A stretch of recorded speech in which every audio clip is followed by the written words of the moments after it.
жоғарғы оқу орнымен таныстыру салтанатына сендердің ата-аналарыңды шақырамыз. Джейд, маған қара, сенің ержүрек Джеки ағаң өзінің құпия агент болып қызмет еткендігі ерліктер жайлы бізге әңгімелеп бере ме? Әрине, Дрю, әңгімелегенде қандай? Бәрің таңғалғаннан ауыздарыңды ашып көздерін жұмасында. Түсінікті, нинзалар, сиқырлы бойтұмарлар немесе еңгезерде алып тафу жайлы ма? Оның аты тафу емес. Тару. Джеки аға! Джейд, бізге бойтұмарды жақсылықпен бер. Әйтпесе шетім қаласың. Сендер маған қоқан-лоққы жасайтын ойларың бар ма?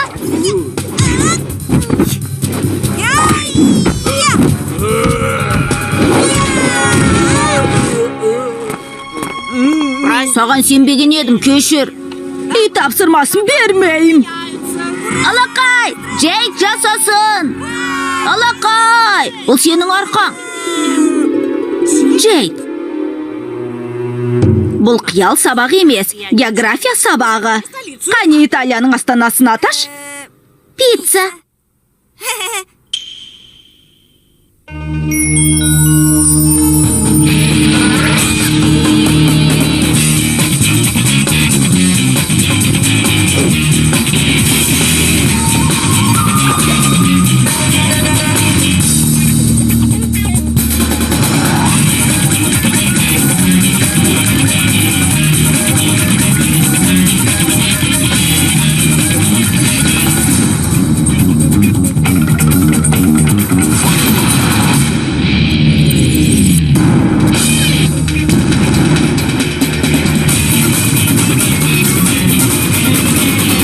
Джеки Чанның бастан кешкендері. Джейд Мешін. Бір қолымда мысықтың баласы, бір қолымда сәби. Екінші қабаттан секіріп кеттім. Бірақ өрт сөндіруші үшін адам өмірін құтқару күнделікті жұмыс іспетті. Бар болғаны осы балалар. Рахмет. Менің әкем батыр.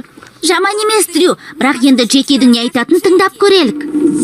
Археологқа барлық қыртыстарды зерттеу, кішкентай шөткімен аршып көру, барлығын істеуге тура келеді. Оған асқан сабырлықпен төзім қажет, өйткені тауып алған затты бүлдіріп алуың мүмкін. Бұл жұмыс бірнеше сағатқа созылады. Құпиятың үшін қауіпті екен. Тыңдап тұрмын. Джеки, бір топ бұзақының сазайын тарттырғаның жайлы әңгімелеп берші. Бүгін ол тақырыпқа әңгіме айтып жатқан жоқпыз. Міне тапқан затымызды ақыры шығарып алдық. Ол нинзалардың сазайын қалай тарттырған білесіңдер ғой. Оның қандай шапшаң екенін білсеңдер ғой. Джейдтің қиялы ұшқыр, солай емес пе, Чан мырза? Ұшқыр болғанда қандай. Сонымен қатар өзі мерген. Рахмет, Джеки. Енді бәрі мені өтірікші дейтін бол. Джейд, менің 13-ші сектордағы жұмысым құпия, түсінікті ме? Оның үстіне бүгін мамандық күні, ал менің мамандығым археолог. Келесі тапсырмада оларға дәлел алып келмесем болмады. Сенің ешқандай дәлелің болмайды. Ендігәрі сенің тапсырмаңа мені ертіп бармайды. Ұмытпа, сен де басқалар сияқты әкеңнің әңгімесіне дайын болуға тиіссің, және оған қалай қатысқаның туралы баяндайсың.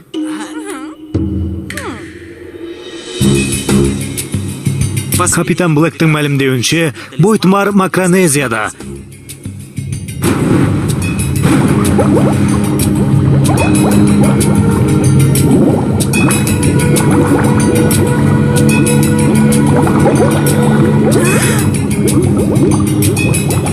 Мәс соған. Ал сен археология қызық емес деп едің. Осы жерден бастаймыз, есіңде болсын. Археологияда ең бастысы төзімді болу керек.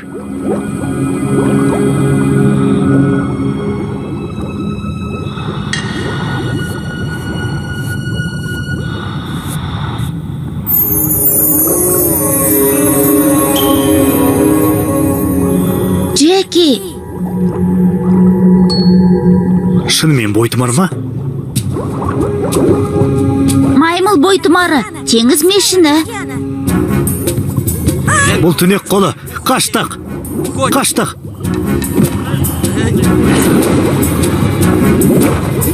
Джеки!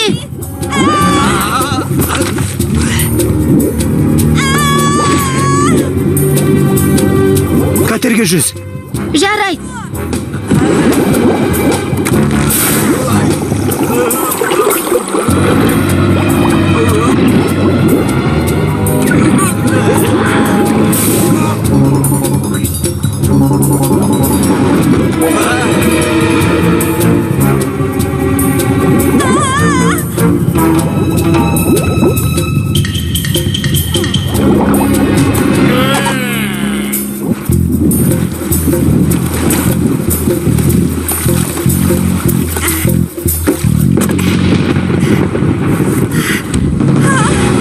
Балағай, бойтымарда кел.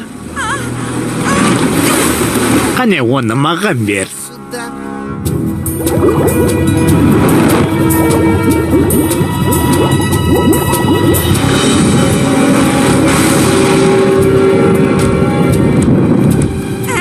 Маған жақындамаңдар, әйтпесе.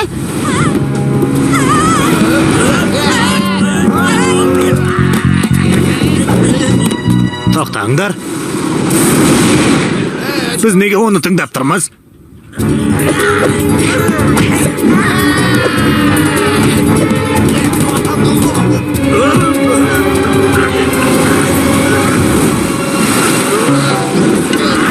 Жібер мені.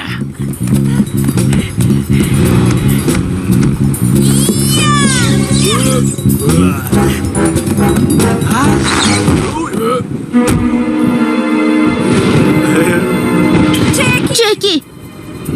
Маған көмектес, Бойтмар. Қане, мешін сиқырыңды көрсет. Қалай іске қосылатын ед?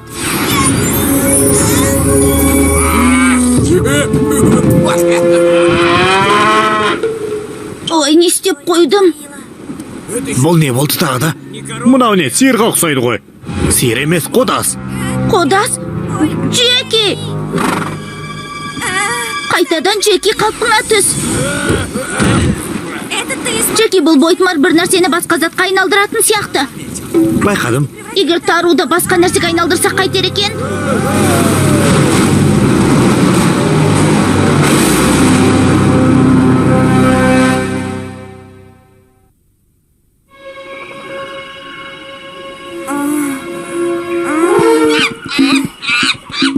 Ой, сәлем. Сен кімсің? Мен қайдамын? Кемеде ме? Кеме апатқа ұшырады ма? Енді менің әңгімем қызықты болатын болды. Қане, жымиып күл. Түйіспе, бұл сенікі емес. Бұл жерде сенің кескінің салынғаны рас. Құдайым-ау, Джеки!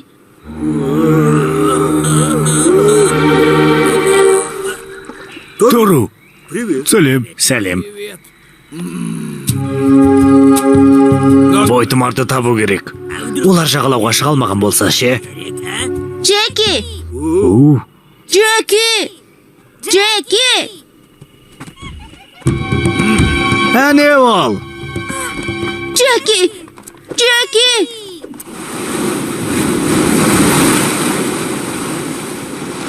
Джеки! Джеки! Джеки, сендердің кемелерің апатқа ұшырады ма? Яға, кемеміз қирады. Оған қоса Джейд мешін Бойтмарын тауып алды. Джейд ақылды қыз аға. Ал дәл қазір оның соңынан әлгі жексұрындар қуып барады. Джейдке сенің көмегің керек, түсіндің бе? Тұр қане, оян! Джеки!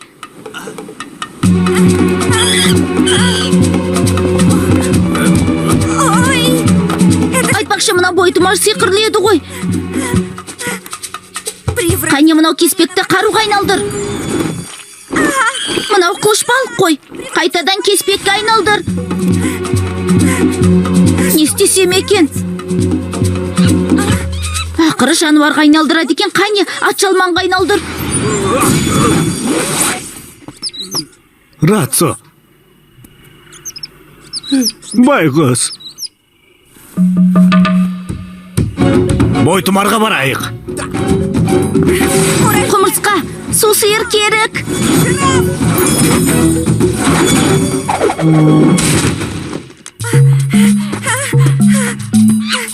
жасырыну керек. Я знаю. Білдім. Мені маймылға айналдыр.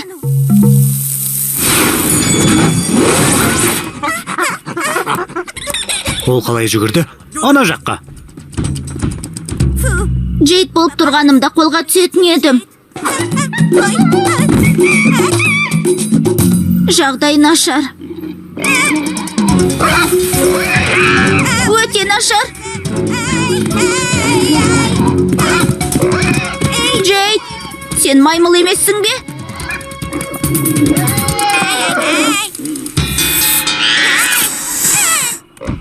Білмеймін, ол қай жаққа жоғалып кеткенін. Жер жұтып кетті ме?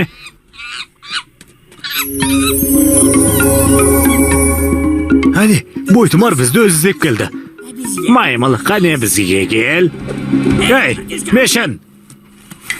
Мен бойтұмарды табуға тиіспін, бірақ оны енді қайдан табам? Джейд! Джеки! Джейд! Джеки! Джейд! Джейд! Керек. Бізді толқын Африканың жағалауына лақтырып тастаған ба? Джейд. Тару.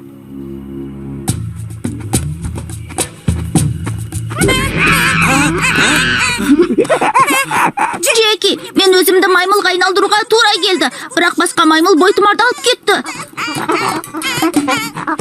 Жолдан кет, қаш. Деген-ай, маймылдар адамдар сияқты сөйлей алмайды екен ғой. Тоқта, оған тосқауыл болу керек. Әйтпесе ол кетіп қалады. Тыңда, мен сені түсінген жоқпын. Сен маймылсың, бірақ сүйкімдісің. Кәне, жолдан кет. Жиенмен аумайсың. Тоқта, кетпе!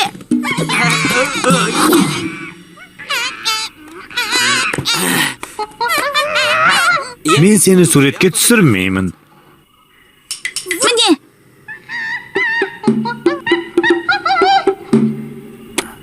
Джейд? Сен Джейдтің қайда екенін білесің бе?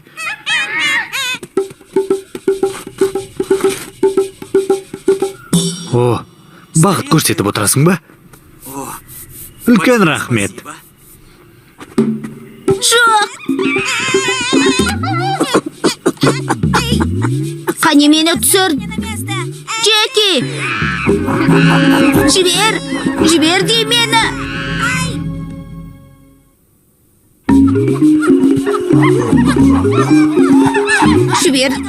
Жібер дейм! Мені не істеп отырсың?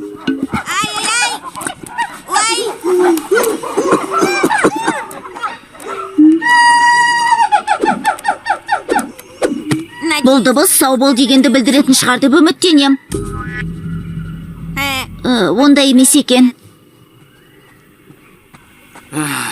Енді еш уақытта маймылдардың айтқанын тыңдамайым. Тыныш, сабыр ет.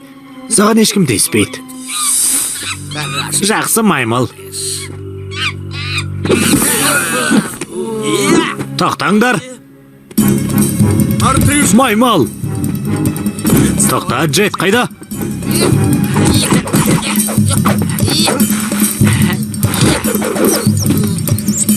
Рацо. Не, Рацо? Джейдтің қайда екен айтыңдар. Әйтпесе Рацоны өлтірем. Біз оны қуып бара жатқан едік. Ол Рацоны атжалманға айналдырып жіберді. Бірақ қазір бойтұмардың маймылда екенін білеміз. Демек ол Рацоны атжалманға, ал өзін маймылға айналдырып жіберген бе? Мен маймылдың ағасымын ба? Джейд.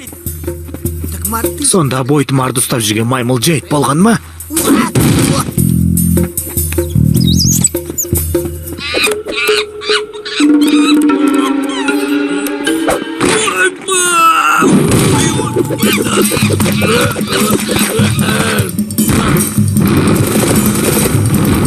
Джейд.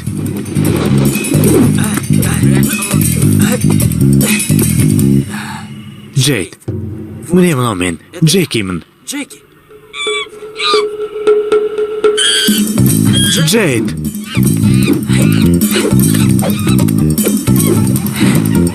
Тарзан. Джейд, ақымақ болма. Жетер енді, менің үстім тап-таза.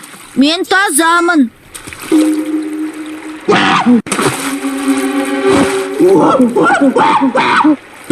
Кешір, апатай. Джейд. Айбетте, Джейд. Бұны маған бергенің жөн.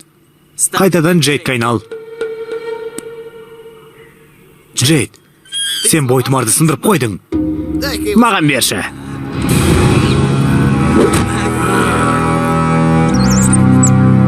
Жұмыс істемей қалыпты. Рахмет. Бойтұмар жақсы жұмыс істеп тұр.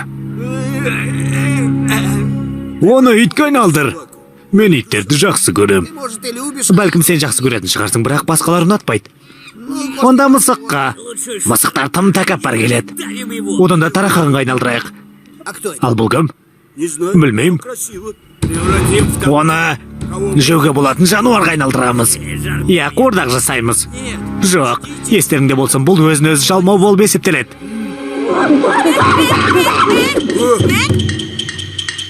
Қайтадан Джейдке айналдыр. Джеки, сәлем. Джейд, ал сен кімсің?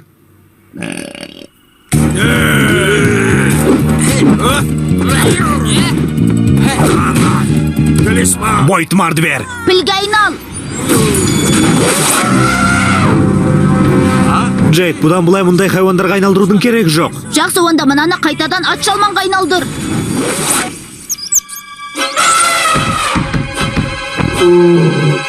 Джеки! Ратсо!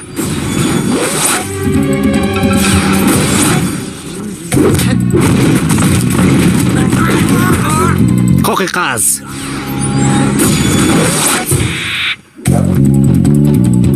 Кенгуру!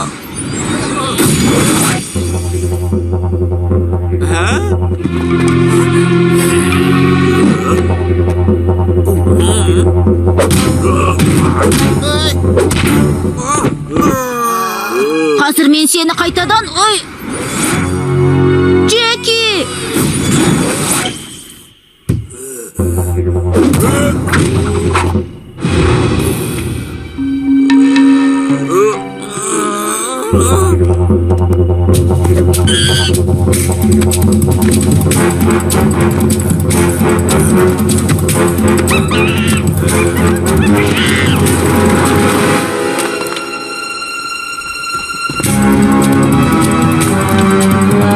Джеки, мені Джейдке айналдыр.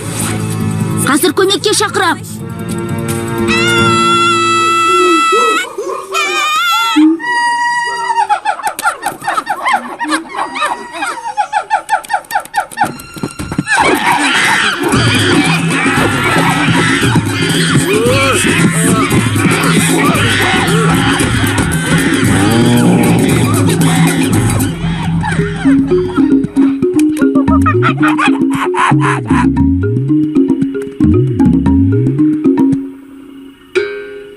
Сәлем, апа. Апа? Біз бәріміз бір отбасымыз.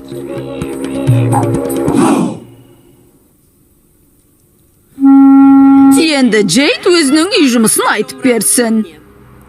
Джеки ағам екеуміз сүңгуірдің кемін киіп, көне заманғы заттарды іздеуге шықтық. Кенеттен дауыл соғып, біздің кеме апатқа ұшырады. Иә, түгі қалмай қираған болар.